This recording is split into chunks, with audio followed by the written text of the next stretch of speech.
Question दिया हुआ है 10 1/2 ब्रैकेट के अंदर sine inverse 2x upon 1 plus x square plus cot inverse 1 minus y square upon 1 plus y square. यहाँ पे ये तीन कंडीशन दिया हुआ है। ये कंडीशन अभी आप लोगों को उतने अच्छे से समझ में नहीं आएगा। जब हम क्वेश्चंस को सॉल्व कराएंगे तो वहाँ पे इस कंडीशन की जरूरत पड़ेगी। तो जहाँ पे कंडीशन की जरूरत पड़ेगी वहाँ पे हम आपको बढ़िया से इसका एक्सप्लेन करेंगे। तो बहुत ही अच्छे से ये वाला क्वेश्चन देखिएगा, बहुत ही इंपॉर्टेंट ये क्वेश्चन है, बहुत ही बारीकी वाला क्वेश्चन ये दिया हुआ है।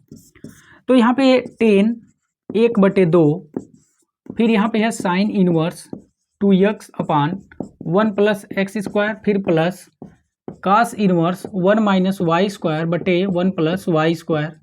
ये क्वेश्चंस दिया हुआ है। आप 10 2a का फार्मूला पढ़े ही होंगे,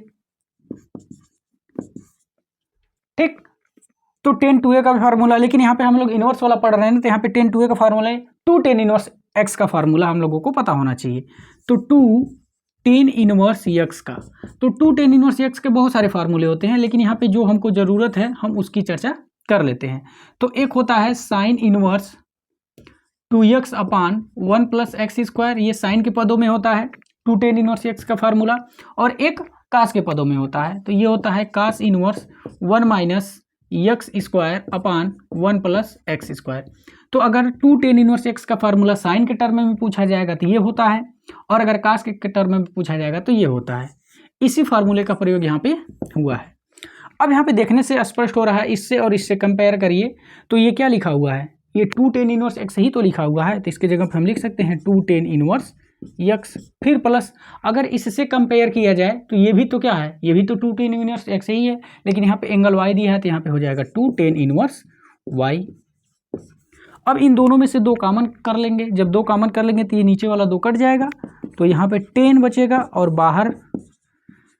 बाहर तो 10 बचा और अंदर बचा tan इनवर्स x प्लस यहाँ पर बचा tan इनवर्स y। इन दोनों में से जो 2 कॉमन लिए थे वो वाला 2 और ये वाला 2 कट गया। अब यहाँ पे 10, अब ये tan inverse x plus tan inverse y, तो इसके जगह पे हम लिख सकते हैं tan x प्लस y बटे 1 माइनस एक्स वाई है, होता है ना tan inverse x plus tan inverse y का फार्मूला, तो बस वही फार्मूला हमने लिख दिया।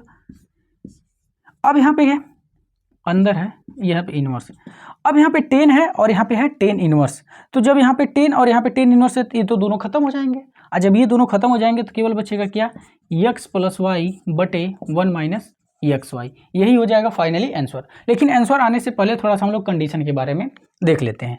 तो कंडीशन क्या कह रहा है कि जो मॉड ऑफ x है वो लेस देन 1 होना चाहिए, यानी कि जो मॉड ऑफ x का मान है वो 1 से छोटा होना चाहिए, ठीक है ना। अगर इसको थोड़ा सा और हम बढ़िया से एक्सप्लेन करें, ये सब आप लोग पढ़े होंगे रैखिक और समीकरण में, उसमें पूरा आपको डिटेल पढ़ाया गया होगा, ये सब मॉड वाले क्वेश्चन है। तो अगर कहीं मॉड ऑफ x होता है ऐसे लेस देन 1, तो इसका मतलब होता है कि जो x का मान है वो -1 से बड़ा होता है लेकिन वो 1 से छोटा होता है।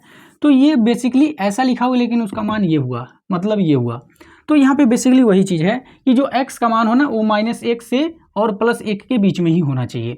और यहाँ पे दूसरा वाला कंडीशन दिया था कि जो y का मान है वो कैसा होना चाहिए, greater than 0, greater than 0, y greater than 0 का मतलब होता है y धनात्मक होना चाहिए, धनात्मक, ठीक है ना। ये धनात्मक का कंडीशन होता है। अगर कहीं पर ऐसे लिखा होता y लेस देन 0 तो ये ऋणात्मक को प्रदर्शित करता। तो ये सब रैखिक और समीकरण में बताया जाता है। और यहाँ पे तीसरा वाला कंडीशन दिया था एक्स वाई लेस देन 1, यानी कि जो एक्स वाई का जो गुणनफल है वो कैसा होना चाहिए, 1 से छोटा होना चाहिए। तो जब ये तीनों कंडीशन रहेगा उसी स्थिति में ये बोल रहा था कि इसका सरलतम रूप बताइए क्या होगा, है ना। अब देखिए यहाँ पे क्या है, एक्स वाई का मान कैसा है, 1 से छोटा। तो जब हम एक्स वाई का मान 1 से छोटा रखेंगे तो ये नीचे वाला हमेशा कैसा आएगा, पॉजिटिव ही आएगा। स्वाभाविक सी बात है, क्योंकि जब 1 में से 1 से छोटा वाला कोई भी संख्या घटाइए तब आपको हमेशा पॉजिटिव ही मिलेगा। तो इसका मतलब ये डिसाइड हो गया कि नीचे वाला जो टर्म है वो कैसा है, पॉजिटिव है। एक बात तो फिक्स हो गई। दूसरा क्या है, ये y कैसा है, हमेशा ग्रेटर देन 0, ग्रेटर देन 0 का मतलब क्या हुआ, y हमारा धनात्मक ही है, ये भी बात क्लियर हो गया। तीसरा कंडीशन दिया था कि जो मॉड ऑफ x है वो कैसा होना चाहिए, -1 से बड़ा लेकिन 1 से छोटा होना चाहिए, यानी कि अब इसके बारे में ये दिया था। बात समझ पा रहे हैं ना। तो यानी कि x का मान अगर आप रखेंगे तो इन्हीं के बीच में रखेंगे, y रखेंगे तो आप y को केवल धनात्मक ही रखेंगे। और दूसरा चीज़, जब इन दोनों को आप गुणा करेंगे तो हमेशा कैसा आना चाहिए, एक्स वाई लेस देन 1 आना चाहिए। अगर ऐसा स्थिति रहेगा तब जा करके आप लोगों को इसका मान बताना था। तो जैसे